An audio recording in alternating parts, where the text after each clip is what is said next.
नमस्कार साथियों, आज की वीडियो बहुत ही इंटरेस्टेड होने वाली है। आज मैं आपको बताना चाहता हूं कि ग्राम प्रधान के इलेक्शन में किस तरह की भाषणबाजी करनी चाहिए ताकि लोग आपको वोट करें और आप अपनी सीट को निकाल सकें। इसलिए अंत तक इस वीडियो में बने रहिए। साथियों, भाषणबाजी एक ऐसा गुण है जो सब गुणों पर भारी पड़ जाता है। यदि आपके पास और गुण नहीं है और भाषणबाजी का गुण है तो आप समझो कि आपका बहुत बढ़िया गुण है ये। यदि आपके पास बहुत अधिक पैसा है, बहुत अधिक कार्यकर्ता हैं, गाड़ियाँ भी हैं और बहुत अधिक आपके साथ जनता है, किंतु आपको भाषणबाजी नहीं आ रही है तो समझो कि आपका काम नहीं होने वाला है। इसलिए भाषणबाजी करना बहुत ही ज़रूरी है।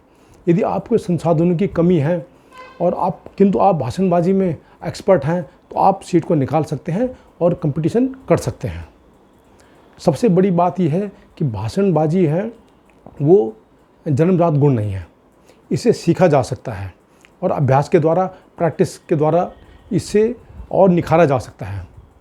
हमारे देश में जितने भी बड़े बड़े नेता हुए हैं या वक्ता हुए हैं, उन्होंने सीख करके, अभ्यास करके ही ये गुण हासिल किया है और बड़े मुकाम तक पहुँचे हैं।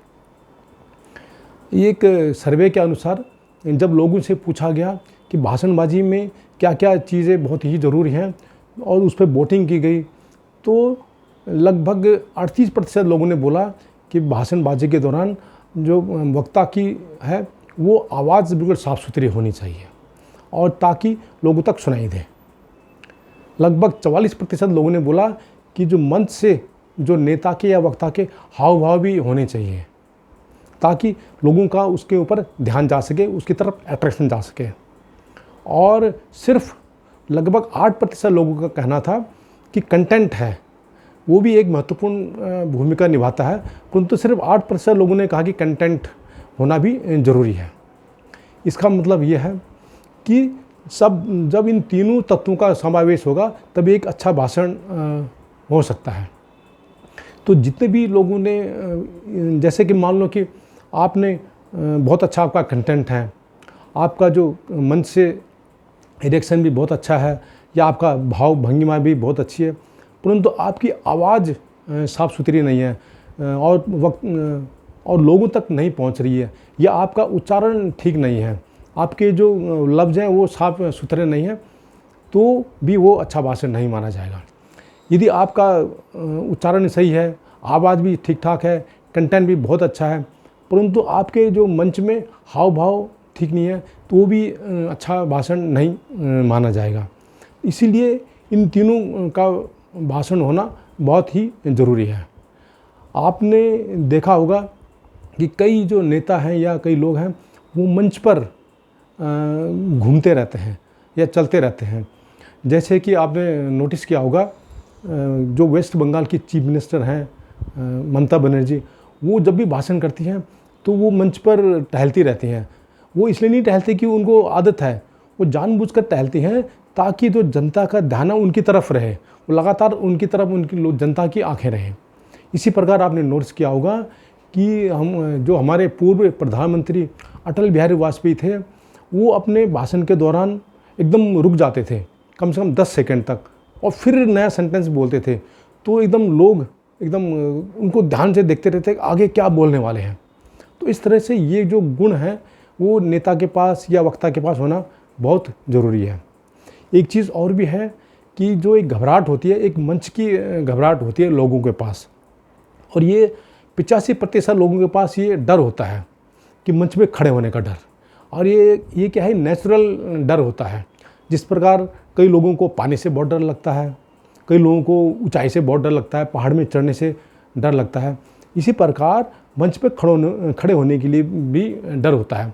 क्योंकि जब आप मंच पे जाते हैं तो आपको लोगों की निगाहें घूरती हैं कि आप कैसा बोल रहे हैं, आपका पहनावा कैसा है, आप किधर देख रहे हैं, आपके चेहरे पे क्या हवाइयाँ हैं, तो ये आदमी को सहन करना ज़रा मुश्किल हो जाता है। तो इसी घबराहट की वजह से काफ़ी लोग मंच पे आते ही नहीं हैं। अगर आप पानी से डरते हैं तो पानी का डर कैसे मिटाया जा सकता है कि बार बार नदी में जाओ और तैरना सीखो और बार बार समुद्र में जाओ या बार बार पानी में जाओगे तो पानी का डर हट जाएगा। इसी प्रकार यदि आपको ऊंचाई से डर लगता है या पहाड़ से में नीचे देखने से डर लगता है, तो आप बार बार पहाड़ में चढ़ाई करो, बार बार ऊंचाई की तरफ जाओ और नीचे की तरफ दौड़ो, तो धीरे धीरे करके वो डर भी आपका ख़त्म हो जाएगा। इसी प्रकार मंच का डर भी ख़त्म किया जा सकता है। यदि आप बार बार मंच पे जाते हैं, लोगों का सामना करते हैं, चाहे वो 1 मिनट के लिए आप अपनी बात रखें या 2 मिनट का भाषणबाजी करें, तो आप जितनी बार जाओगे उतनी बार ही आपकी जो घबराहट है, आपका डर वो मिटता जाएगा। और लगभग 50 बार यदि आप मंच पर का आपने सामना कर लिया, तो आपका डर एकदम ख़त्म हो ही जाएगा। तो साथियों, यदि आपको ग्राम प्रधान का इलेक्शन लड़ना है और आपका लोगों के सामने अपना स्पीच देना है, तो कुछ खास चीज़ें रखनी पड़ेंगी। आपको जो अपना स्पीच देना है वो इमोशनल स्पीच देना है, मतलब लोगों को भावनात्मक रूप से अपने साथ जोड़ना है। कि जैसे कि मैंने प्रधान का इलेक्शन क्यों लड़ रहा हूँ। मान लो आपने गांव में 5वीं 6वीं तक पढ़ाई करी, उसके बाद फिर आप शहर में चले गए, वही आपने ऊंची पढ़ाई करी और फिर उसके बाद फिर आपने नौकरी भी शहर में करी। आप फिर कुछ साल बाद आप गांव में आए, अच्छा खासा पैसा कमाने के बाद, और प्रधान का इलेक्शन लड़ने, तो फिर आपको बताना पड़ेगा कि आपको इमोशनली स्पीच देनी पड़ेगी कि भाई पहले मैं गांव में रहता था, यहाँ में हमने पढ़ाई करी, क्योंकि यहाँ उच्च पढ़ाई नहीं है, गांव में नौकरियाँ नहीं है, तो फिर मुझे गांव शहर में जाना पड़ा नौकरी करने के लिए, रोज़गार के लिए। अब मैं गांव में इसलिए इलेक्शन लड़ने आया हूँ ताकि मैं अपने गांव को सुधार सकूँ, यहाँ के लोगों का जीवन स्तर सुधार सकूँ, और यहाँ का ताकि मैं यहाँ पे लोगों को ही रोज़गार दे सकूँ, और ताकि वो मेरी तरह शहर की तरफ न जाएं। इसी तरह आप यह भी कह सकते हैं कि भैया मैं चाहता हूँ कि अपने गांव का यहाँ डेवलपमेंट हो, और क्योंकि हमारे गांव में बहुत भयंकर पलायन हो रहा है, गांव के गांव खाली हो रहे हैं।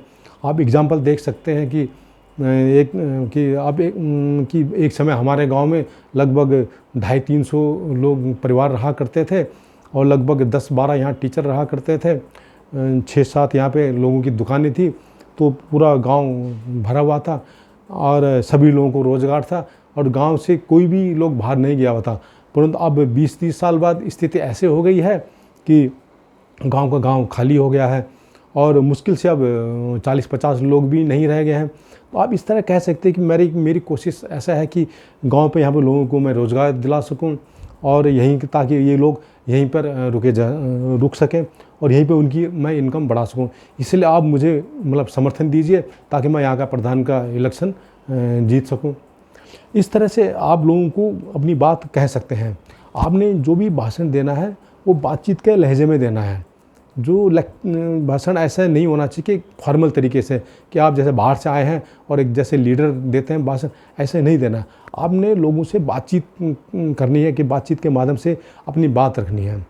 दूसरा, आपने लोगों के साथ परस्पर एक व्यवहार या लगाव जोड़ना है। हर एक को मतलब अपने रिश्तेदारी से जोड़ना है, क्योंकि गांव में अमूमन यह होता है कि हर लोग के साथ में आपका कुछ न कोई रिश्तेदारी लगी जाती है, या आपको उनको रिश्ते से ही पुकारते हैं। किसको चाचा से नाम से पुकारते हैं, किसको ताऊ किस माँ के नाम से पुकारते हैं, किसको बड़ा भाई बोलते हैं, किसको बहन बोलते हैं, किसको नाना बोलते हैं, किसको दादा बोलते हैं। तो जब आप भाषण कर रहे होंगे तो आपको उनका नाम स्पेशली नाम लेके बोलना है। जैसे कि मान लो कि आप बोल सकते हैं कि भाई भीम सिंह चाचा जी हमारी बहुत ही मदद की उन्होंने। जब बचपन में हम लोग स्कूल जाते थे तो हमें स्कूल तक भेजने जाते थे। इसी प्रकार आप बोल सकते हैं कि चंद्रपाल ताऊ जी हमारे बहुत ही अच्छे हैं, और हमारे लिए जब हम स्कूल जाते थे तो बीच बीच में स्कूल में हमारी के बारे में पूछने आए जाया करते थे। इस तरह से आपने उनका पर्टिकुलर नाम लेना है पहले, उसके बाद उनका सम्मान देना है।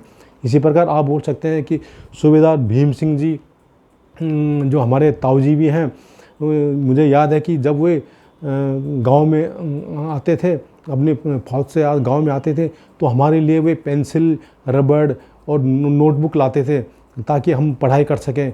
कभी कभी वे हमें ट्यूशन भी पढ़ाते थे। और जब भी सूबेदार भीम सिंह जी अपनी ड्यूटी पर जाते थे, अपनी पलटन में जाते थे, तो एक दिन पहले वे पूरे गांव में विचरण करते थे, सभी लोगों से मिलते थे, और बच्चों के हाथों में 1-2 रुपये का सिक्का देते थे। इससे हम लोग बहुत खुश हो जाते थे। इस तरह से आप लोगों को एक लगाव, लोगों के प्रति अपने आप को जोड़ना है, उनके प्रति अपना प्यार दिखाना है, अट्रैक्शन दिखाना है कि आप मतलब उनको इतना चाहते हैं या आप गांव से इतना लगाव है। और दूसरी बात ये है कि जब आप भाषणबाजी करें तो आप अपनी लोकल भाषा में करें, स्थानीय भाषा में कहें। जैसे आप गढ़वाल में प्रधान का इलेक्शन लड़ रहे हैं तो आप कोशिश करना है कि आपको गढ़वाली में ही बातचीत करनी है, गढ़वाली में ही भाषण देना है। इस तरह आप यदि कुमाऊं में प्रधान का इलेक्शन लड़ रहे हैं तो आपको कुमाऊनी भाषा में या कुमाऊनी बोली में ही अपनी बात रखनी है, वहीं से ही अपनी भाषणबाजी करनी है। जौनसारी इलाके में तो हम जौनसारी बोली में ही आपको अपनी बात रखनी है। यदि आप तराई या भाबर के इलाके में हैं तो वहाँ पर आप हिंदी बोल सकते हैं या वहाँ की लोकल लैंग्वेज में कह सकते हैं, ताकि उनको अपनापन लगे कि ये अपना ही आदमी है, हमारे ही बीच से आया हुआ है। और चौथी बात यह है कि आपको ड्रेस कोड का खास ख्याल रखना है। ऐसा ड्रेस नहीं होनी चाहिए कि आप यहाँ पर आए और टाई पहन करके, कोट पहन करके भाषणबाजी शुरू करें। तो आप इस तरह से आप नहीं तो शहर के लोग लगेंगे। आपको वही पहनावा पहनना है जो कि गांव के लोग पहनते हैं। जैसे अगर सर्दियों का टाइम है तो आप कोट पहन सकते हैं, मफलर गले में लटका सकते हैं, आप ये बास्केट पहन सकते हैं और तरह के गांव के जो कुर्ते पजामे पहन सकते हैं। आपको ऐसा लगना चाहिए कि आप गांव के ही लोग हैं। तो अगर आप इन चीज़ों का ध्यान रखेंगे तो आप वहाँ ज़रूर लोग आपको वोट करेंगे। एक चीज़ और ध्यान देनी है कि जो भी आपने लोगों के सामने अपनी बात रखनी है या बातचीत करनी है या भाषणबाजी करनी है, पहले ही पॉइंट बना लीजिए। 4-5 पॉइंट पर बात रखनी है, ताकि आप बीच में मतलब भटक ना जाएं या कहीं और दिशा की तरफ ना जाएं। तो इससे क्या होगा कि आप अपनी पूरी बात भी रखेंगे और संक्षिप्त में भी रख पाएंगे। अगर आप इन चीज़ों का ध्यान रखेंगे तो मुझे पूरी उम्मीद है कि आपको जनता ज़रूर वोट करेगी और आपको प्रधान के लिए ज़रूर चुनाव करेगी। यदि आपको मेरे वीडियो पसंद आए तो इसे ज़रूर लाइक कीजिए, शेयर कीजिए, सब्सक्राइब कीजिए। नमस्कार।